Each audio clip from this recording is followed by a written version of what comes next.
strange is we've sort of done exactly as Boris has asked us to do. We've looked for the markets. So I feel quite confident that, I mean, we do want to get back into the EU quite quickly, as quick as we can. But, you know, these other markets, China and America, I mean, they're massive. That's huge for us. Europe's nice because it's there, but there is so much of the rest of the world that we can go to. And as I said before, without having these increased capacities, there's a danger that, you know, these expensive track and trace systems, it'll be one of the cuts that kills you, sort of thing, eventually. Again, it's just regulation. So, track and trace, yet again, probably the single biggest challenge of this company in decades, absolutely, definitely. This was the main reason for the big reboot 3 years ago. Anyone that's touching or having anything to do with turning leaf or stalks into a finished product, it's going to shake every single department in that company. There is not one part of any company that's producing a tobacco product that's involved with track and trace that will not have to change in some way. So you think it's just stick some codes on in your packing department. It's not, because your accounting department has to submit all those sales to the government and link all those track and trace serial numbers back to your sales order and proof that it's got out the door. So all these systems are sort of having to talk to each other, and then it causes havoc, and it will keep causing and cause more havoc in the future in warehousing as well situations. If you've got a product code, a batch code, and also a track and trace code to scan for every single product you pick off your shelves, that's going to slow down your dispatch in a big way. So what you do is you think smart, you combine them all together, but you've got to have very clever and quite expensive warehouse management software to sort of divvy those up and put the data in each document and send it to where it needs to go. It is very complicated, but it really has. You know, you can't get away from it if you're working and you're making this stuff. Logistics, byproduct of track and trace, slightly Brexit and COVID related as well to some extent. But for those of you that weren't here before, the legislation hasn't really been written yet. Wyndham, stop me if this is not right, but the legislation hasn't been written yet in regards to transportation in track and trace in the UK. It's still sort of up in the air, shall we say. If it was inherited from, if we just copy and pasted what the EU directive said in TPD2 and we put it into the logistics side, that basically means you can't use UPS or DHL or any 3PL to deliver the goods to you. This is what I was saying before, that can we have something next day? Yeah, now, but if they start introducing laws that require the scanning, the tracking, tracing all the way through the supply chain, and they don't approve someone like UPS to be, you know, guardians of that scanning, what are we going to do? There's a problem, and we've got to find a solution, and it will all come with a big price tag, I am pretty sure. We can basically not send anything to the EU at the moment. Sending by air is not too bad.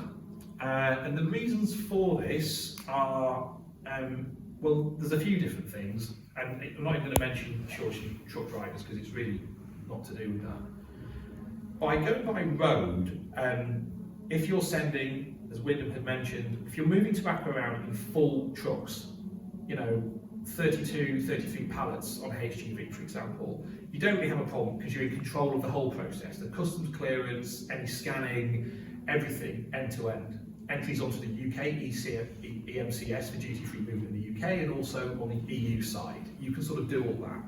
The problem comes if you want to put 2 pallets for Belgium, Switzerland, Germany on a truck of bananas. Well, the bananas probably aren't going to have a problem, or whatever, we're moving lamb, apples, whatever from the UK.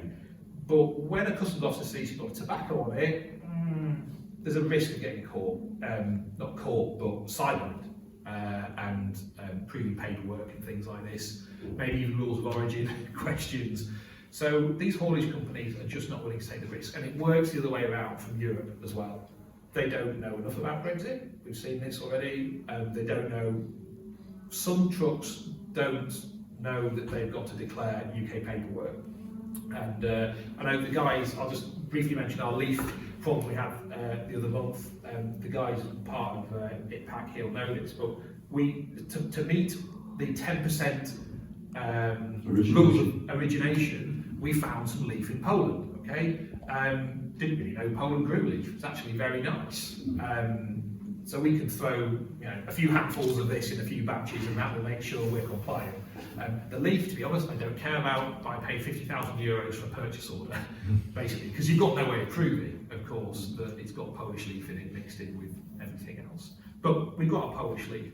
But to get hold of it, again, it sat on I think it sat in Antwerp for about 3 months in a container or in a warehouse somewhere. And when we finally got someone to move it to the factory in Kendal, it was a French company, and they said, yeah, it's all sorted, it's fine. And when they rolled through the Calais border on the French side, and also then when they tried to get through the British border on the French side, do you have your paperwork, sir? Because they want to check the chief entry, the import-export documentation number. And then the Romanian driver, so French forwarding company, Romanian truck, Romanian/Italian driver, this is normally how it works anyway, said, here's my paperwork. He said, no, that's EU paperwork, it's not UK paperwork. What are you carrying? Tobacco. Come with me, sir. So that truck was seized periodically, and there was a lot of very angry emails and some very distressed truck owners. The release fee was £1 million for that truck to be released. Classic, just sort of slight silly mistake. But a lot of these European guys, the Brexit thing happened, it finished, and they just get on trading internally. And so again, these are sort of the challenges that we have. They're moving stuff by air, we can do it. The problem is that post-Brexit, there seems to be some changes in these airports and people like UPS. People like UPS have been granted by HMRC the ability to export goods, okay? They work effectively as customs officers, and they are approved to do so. There's something changed within that relationship, which means that they're struggling, even on the air side, to be approved to export. It's all to do with the forms and the data side of it. So when we want to sign off that we've moved something duty suspended out of the country, we would say we're going to move from Kendal to, let's say, Manchester Airport for the sake of argument. When it gets to Manchester Airport, a customs officer or an approved person from UPS or whatever would say, yes, it's now cleared for export, and they would enter that on their system, which wipes it off the government system that checks the MCS, the system that sort of monitors duty-free movement of goods. So we can censor out the country, but we've got this big long list that says we haven't. And we're still liable for the duty of all those products. They've gone. We've got proof they've gone, but the proof we have that's produced by UPS is not accepted by HMRC. So we just have this ever-growing list of sort of liability, really, with that. So final thing there, new building.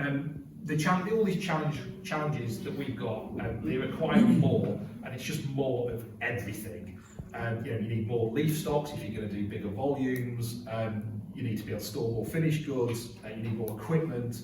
And space is something we don't have a lot of in our current building. We're always trying to shoehorn this into here and let's rearrange the racking slightly.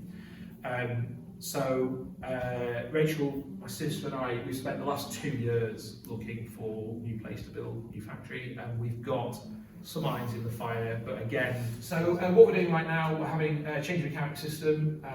We've been running on Sage for several years, we've basically outgrown it, so we are slap bang in the middle of an SAP installation. Packaging is something that's seen a lot of attention, obviously because of regulation. The changes to the regulation sometimes do influence how things are packaged.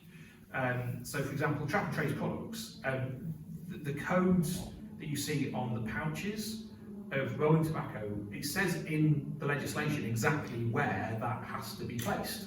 Okay, it might not always be ideal, and I think that's something that I'll be fighting for with Wyndham, is a free rein to put codes wherever the hell we like on OTP. Because otherwise they're going to say something stupid like, the track and trace code has to go on the lid of that cheap cigar.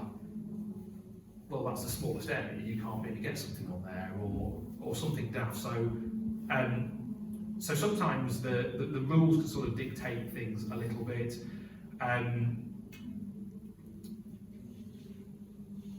The time taken for track and trace, incidentally, and we think it takes us about 25% extra to pack those products. So you've got this sort of problem where I'm trying to increase the volumes to afford staying in the business and the trade globally, and yet those systems are going to potentially lose us quite a lot of that.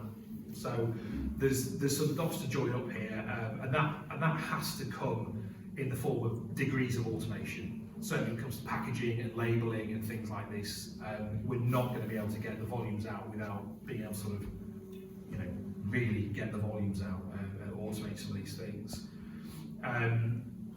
Obviously, things looking good and all this sort of stuff's important as well. And we're aware that we do pitch ourselves as a premium product, and so we do take packaging quite seriously.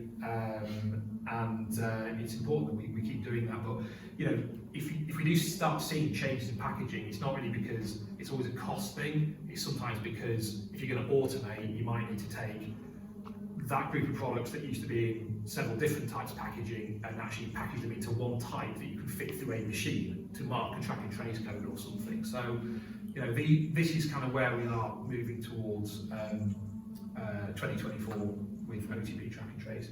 And I've already mentioned getting the EU back online, bit of an issue. I mean, just on the rest of world stuff, it's absolutely incredible. The UK market still keeps the lights on, shall we say, in terms of it's a constant cash flow stream. It's healthy. Whereas your export stuff it's in fits and starts. So you'll do a big order, but you're probably not going to see the money for 3 to 6 months.